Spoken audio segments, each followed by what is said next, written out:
Hello friends, thank you for tuning into this video today. I will be talking about the glands of the hormonal cycle because recently I did a video on the levels of hormones, how they can be an indication of that the underlying producing glands may be out of balance. So I asked you if you'd be interested in a video on those glands and you said yes, so that's what we're doing today. The most important glands are the hypothalamus and the pituitary gland, which are in your head, the thyroid gland, the adrenal glands on top of your kidneys, and the ovaries. These glands are constantly talking to each other. If one gland produces hormone A, it might affect another gland to start functioning a little bit less, to calm it down. That's called negative feedback.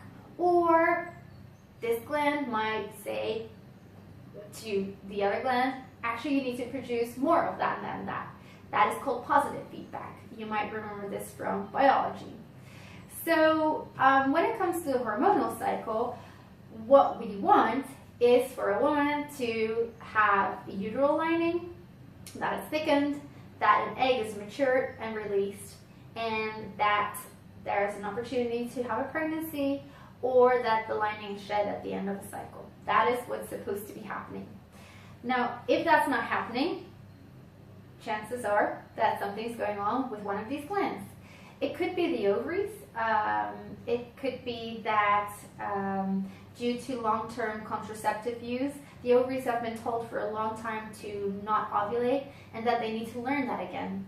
So in many cases, I will be detoxing the contraceptive pill or the contraceptive coil, and that will balance things out, and a lot of women will start ovulating again with a knock-on effect or a domino effect, and then those cycles will fall back into place. If that is, however, not the case, I will often consider the pituitary gland, because the pituitary gland produces FSH and LH, and FSH stimulates the ovaries to mature an egg, actually several eggs, and LH stimulates the ovaries to release the egg. So if somebody is not ovulating at all or ovulating very late, then I might suspect that the pituitary gland is kind of sluggish or not doing its job. Based on a chart, the menstrual cycle chart, the temperatures, for example, or cervical mucus, or the time of ovulation, I might suspect that there's hypothyroidism, or maybe not as severe as hypothyroidism, but a sluggish thyroid, especially if somebody's struggling with weight gain and feeling cold and very tired and has a history of stress. I might suggest that we need to support the thyroid. Now I'm making it sound a little bit easier.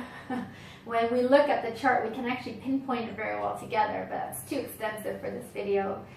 If somebody is very stressed out, you will know, they will know, but you again can see this from the chart. So chances are that maybe I need to support the adrenals.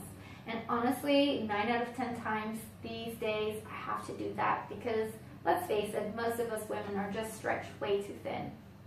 So these are the glands that work together. I have purposefully not gone into it too deeply because I can kind of ramble. You can ask my family, they'll be like, oh, when can you stop?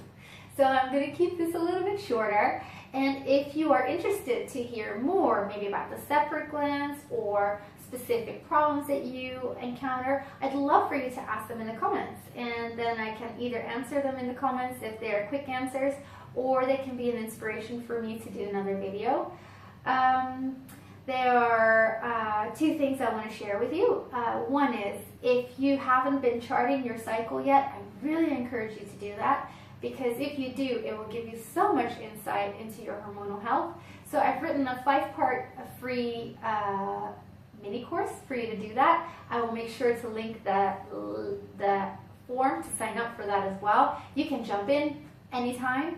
And the other thing is, if you know that you're struggling with certain hormonal issues, or if you're already charting and you've picked up on things that resonate with you in this video, like your adrenals, your thyroid, then why don't you plan a 15-minute video chat with me, and we can talk about your case, and I can share with you what homeopathy can do.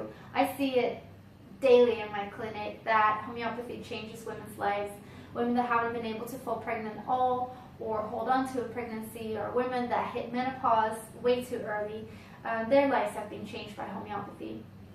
So if you stuck around for the end of this video, I want to share some personal news with you. You may see that this is a bit of a different environment. That's because I'm at my fiance's place. That's right, since this past August, Yudun, a really wonderful guy, obviously, otherwise I wouldn't have said yes, and we got engaged, and we're hoping to get married this January. So you will probably see more videos of me here, although I need to do something about the white wall, don't you think? Anyway, thank you for watching this video, and yeah, get in touch. Sign up for the charting series, leave a comment, share the video, ask me questions via Messenger, or sign up for a 15-minute chat. I'd love to meet you. Have a great day. Take care.